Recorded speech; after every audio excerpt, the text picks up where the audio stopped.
రానున్న 2027 గోదావరి పుష్కరాలను కాలుష్య రహితంగా నిర్వహించేందుకు రాష్ట్ర ప్రభుత్వం సమగ్ర కార్యాచరణ ప్రణాళికతో సిద్ధమవుతుందని రాజానగరం ఎమ్మెల్యే బత్తుల బలరామకృష్ణ అన్నారు. ఆదివారం స్వగృహంలో మీడియా సమావేశంలో ఆయన మాట్లాడారు.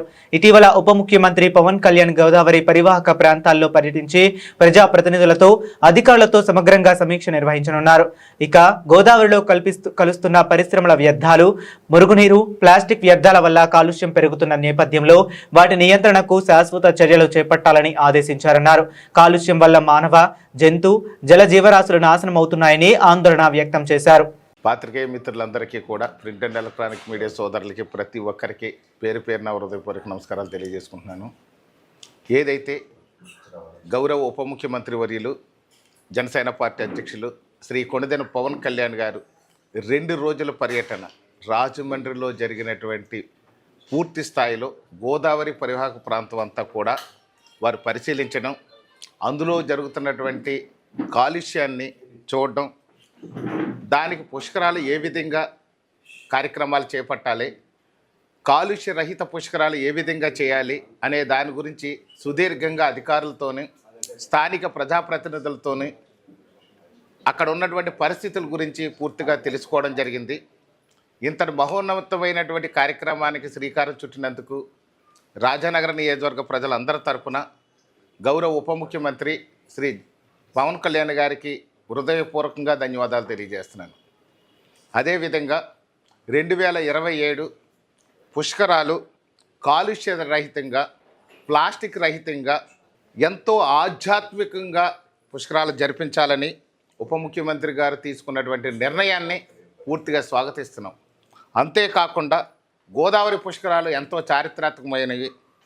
భావితరాల భవిష్యత్తు కోసం కాలుష్య రహిత పుష్కరాలు నిర్వహించాలని వారి యొక్క దృఢ సంకల్పం, సమాజం పట్ల బాధ్యత, భావితరాలకు మంచి భవిష్యత్తును కల్పించాలని ఏదైతే వారు ముందు నుంచి పర్యావరణ పరిరక్షణ అనే కార్యక్రమాన్ని తీసుకున్నారో దానిలో భాగంగానే కాలుష్య రహిత పుష్కరాలు జరగాలి, కాలుష్య రహితంగా గోదావరి అమ్మ ఉండాలి అని చెప్పి వారు దృఢ సంకల్పాన్ని తీసుకున్నందుకు గోదావరి పరివాహక ప్రాంత ప్రజలందరి తరపున, రాజానగర నియోజకవర్గ ప్రజల తరపున, ప్రత్యేకించి జనసేన పార్టీ తరపున కొణిదెల పవన్ కళ్యాణ్ గారికి హృదయపూర్వకంగా కృతజ్ఞతలు తెలియజేస్తున్నాం.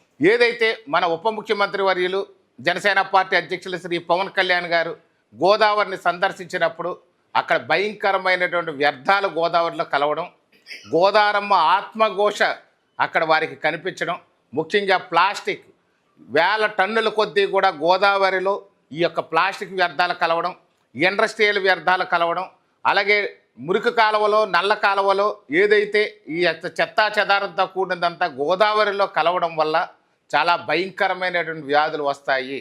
ముఖ్యంగా కానీ మనం చూసుకున్నట్లయితే గతంలో గోదావరమ్మ నీళ్లు తాగిన వాళ్ళందరూ కూడా నిండు నూరేళ్ళు కూడా ఆరోగ్యంగా బతికినటువంటి పరిస్థితి ఉంది.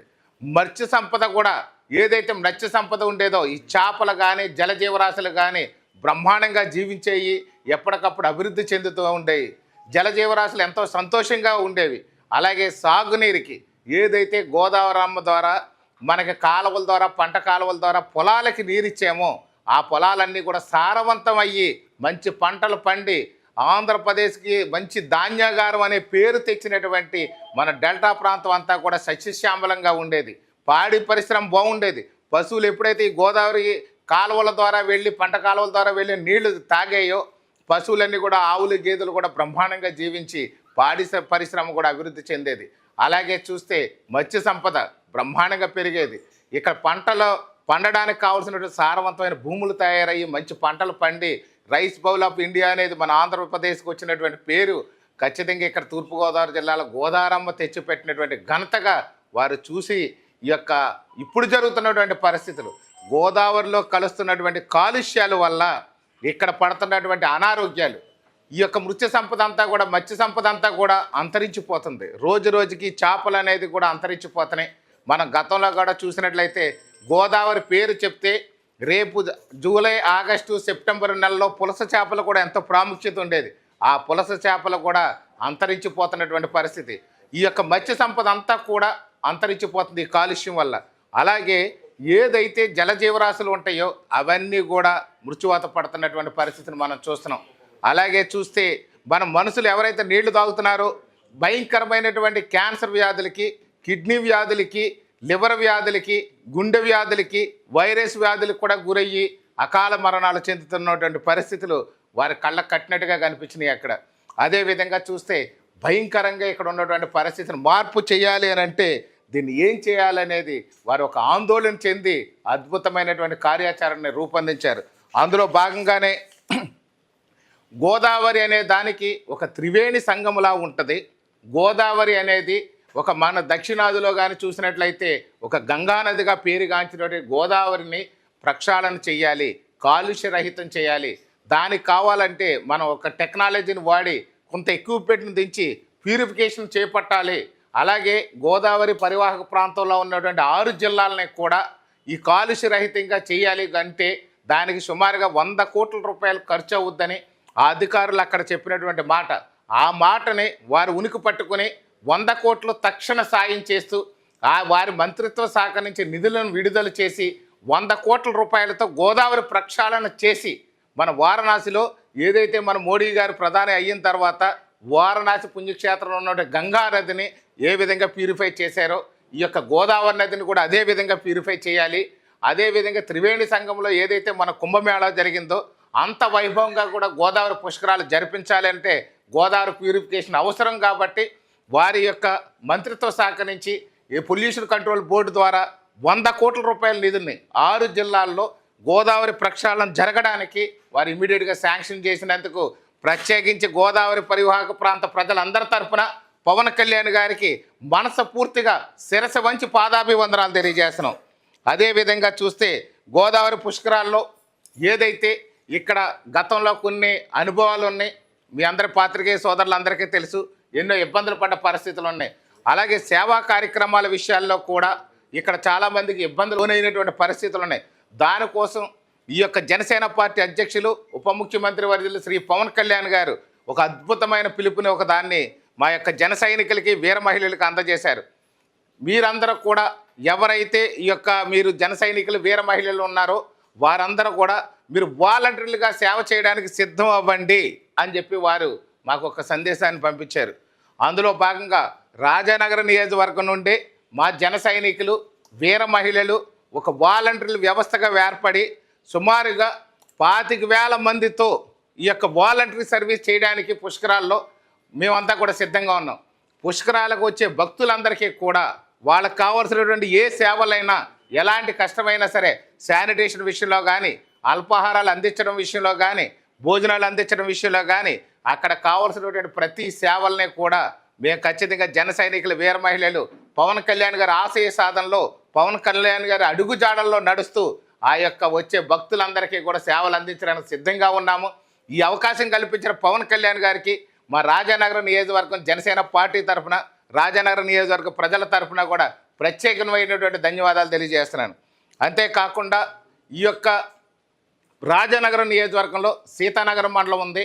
చాలామంది పుష్కరాలు అని అంటే గోదావరి అని ఇక్కడ రాజమహేంద్ర మాత్రమే అనుకుంటారు, రాజమండ్రి కొవ్వూరు అని అనుకుంటారు. కానీ మునుకోడల్లో ఒక చారిత్రాత్మకమైనటువంటి మునుకోడలు అనేది ఒక ఘాట్ ఉంది.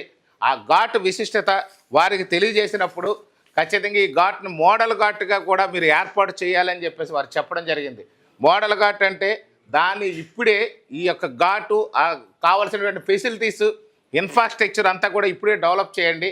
డెవలప్ చేసి మోడల్ ఘాట్ చేస్తే అతి తక్కువ కాలంలోనే 1-2 నెలల లోపల ఆ ఘాట్ని కానీ తయారు చేసినట్లయితే నేను ఒకసారి సందర్శించి ఆ ఘాట్ని మనం పరిశీలించిన తర్వాత ఆ మోడల్ ఘాట్ని మిగతా చోట కూడా ఇంప్లిమెంట్ చేద్దామని చెప్పేసి వారు శాంక్షన్ చేయడం, దానికి ఎంతో సీతానగరం మండలం ప్రజలందరూ కూడా చాలా సంతోషించడం, ముఖ్యంగా ఆధ్యాత్మికవేత్తలు, పండితులు కూడా సంతోషాన్ని వ్యక్తం చేస్తున్నారు.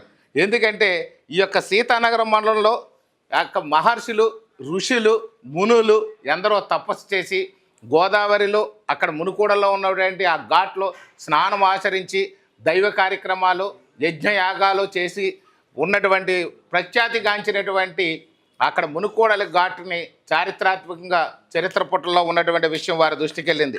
అంతేకాకుండా త్రేతాయుగంలో రాముల వారు, సీతాదేవి, లక్ష్మణుడు కూడా ఆ ప్రాంతాన్ని సందర్శించి అక్కడ సీతాదేవి స్నానం ఆచరించింది కాబట్టి సీతానగరం అనే ఆ యొక్క మండలానికి కూడా ఆ ప్రాంతానికి పేరు వచ్చిందని కూడా కొన్ని పురాణాలు ఇతిహాసాలు కూడా చెప్తున్నాయి. దానివల్ల ఆ సీతానగరం సీతాదేవి స్నానం ఆచరించిన ఘాటు కాబట్టి దానికి ప్రత్యేక విశిష్టత ఉంది కాబట్టి ఆ ఘాటును కూడా మనం అభివృద్ధి చేసుకోవాల్సిన అవసరం ఉంది. ప్రజలందరికీ కూడా పుష్కరాలకి ఎంతో వైభవంగా ఘాటును మేము అందుబాటులో తీసుకురావాలని చెప్పేసి అనుకుంటున్నాం. అదేవిధంగా చూస్తే ఈ యొక్క ప్రాంతంలో గౌతమి గోదావరి నదితో పాటు ఉపనదులైన తుల్యభాగ ఆత్రేయ నదులు కూడా ఆ యొక్క అంతర్భాగంగా ప్రవహిస్తున్నాయి అనేది పురాణాల ద్వారా మనకు తెలుస్తుంది. కాబట్టి మనకి ఉత్తరాదిన ఏదైతే త్రివేణి సంగం ఉందో, ఏదైతే గంగా నది ఉందో అంతటి పవిత్రమైనటువంటి దక్షిణాది నదిగా మనకు మునుకోడల్లో ఉన్నటువంటి ఆ యొక్క సంగమాన్ని ఇక్కడ ప్రజలందరూ కూడా పురాతన కాలం నుంచి ప్రచారంలో అంత విశిష్టత అంత పవిత్రత కలిగి ఉందని చెప్పి మునుకోడలకి ఒక విశిష్టత తెలియజేస్తున్నారు. ఏదైతే 12 సంవత్సరాలకు ఒక్కసారి పుష్కరాలు వస్తాయో ఈ యొక్క నదీ సంఘంలో పితృతర్పణాలు చేసి పితృలు మోక్షాన్ని కూడా కల్పిస్తారని చెప్పి అక్కడ అందరూ కూడా ప్రజలందరూ కూడా చెప్పుకుంటూ ఉండడం భక్తుల యొక్క నమ్మకం అని చెప్పి తెలియజేస్తున్నాం. మునుకోడలో ఎంతో ఆధ్యాత్మిక ప్రాముఖ్యత ఉంది, ఎంతో పవిత్రత ఉంది. మునులు అందరూ కలిసి కూడి అక్కడ తపస్సు యజ్ఞ యాగాలు చేశారు కాబట్టి ఆ యొక్క ప్రదేశానికి మునుకోడలని పేరు వచ్చింది. కాబట్టి ఈ మునుకోడల్ని కూడా మనం ఖచ్చితంగా ఈ యొక్క సీతానగరం మండలంలో 13 ఘాట్లు ఉంటే మేజర్ ఘాట్గా కూడా మనం మునుకోడలు చేస్తున్నాం. ఎందుకంటే అక్కడ ఉన్నది అది ఒక్కటే కాదు, కేశవ స్వామి ఆలయం ఒకటి ఉంది. అంటే శివకేశవుల ఆలయాలు కూడా మునుకోడల్లో ప్రత్యేకించి ఉన్నాయి. ఇది 1124లో శ్రీకోదినామ సంవత్సరంలో రుక్మిణి సత్యభామ సమేత వేణుగోపాల స్వామి వారి ఆలయం ముప్ప గోపాల చక్రవర్తి అనే మహారాజు 1124 సంవత్సరం ఏదైతే ఉందో శ్రీకోదినామ సంవత్సర చైత్ర శుద్ధ ఏకాదశి రోజున ముప్ప గోపాల చక్రవర్తి అనే మహారాజు కేశనామాచ్యుడనే మంత్రి వేణుగోపాల స్వామి వారిని ప్రతిష్ఠించినట్టుగా పురాణాల్లో క్లియర్గా ఘోషిస్తున్నాయి అక్కడ. కాబట్టి దానికి ఎంతో విశిష్టత ఉంది, అక్కడ పవిత్రమైన ఆలయం ఉంది. అంతేకాకుండా అక్కడ పార్వతీ సమేత సోమేశ్వర స్వామి వారి ఆలయం ఉంది, స్ఫటికలింగం.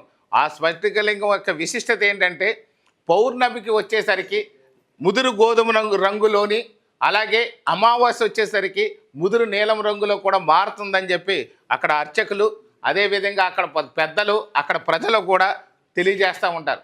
శివకేశవులకు భేదం లేదు అని చెప్పడానికి శివుణ్ణి కేశవుని ఒకే చోట అక్కడ ప్రతిష్ఠించడం, పిఠాపురం మహారాజా వారి సంస్థానం ద్వారా కూడా వాళ్ళ సేవలు అందుకోవడం కూడా జరిగిందని చెప్పి ఇక్కడ తెలియజేస్తున్నారు. అక్కడ ఇప్పటికే బ్రహ్మముహూర్తంలో మునులు అదేవిధంగా యోగులు ఋషులు కూడా స్నానం ఆచరిస్తారని అక్కడ ప్రజల యొక్క నమ్మకం విశ్వాసం.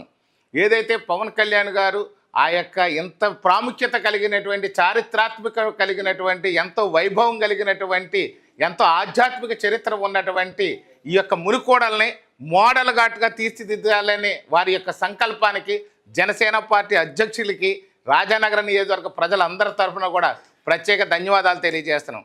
ఒక్క రాజమండ్రిలో ఉన్నటువంటి గోదావరి కాకుండా పరిసర ప్రాంతాల్లో ఉన్నటువంటి 6 జిల్లాలకి కూడా 100 కోట్ల రూపాయల నిధులతో కాలుష్య రహిత గోదావరి చేయడం ఒక్కటే కాకుండా ఈ యొక్క గోదావరి పరివాహక ప్రాంతంలో ఉన్నటువంటి 262 పంచాయతీలు అలాగే సచివాలయాలు కానివ్వండి పంచాయతీ కార్యాలయాలు కానీ వీటిలన్నింటినీ కూడా ఇక్కడ పుష్కర స్వర్ణ పంచాయతీలుగా మార్చి అక్కడ కాలుష్య రహితంగా తయారు చేసి ఎవరైతే పిలిగ్రామ్స్ వస్తుంటారో వారందరికీ కూడా ప్రత్యేక ఏర్పాట్లు చేయడానికి కూడా మనకి పవన్ కళ్యాణ్ గారు చర్యలు తీసుకుంటున్నారు.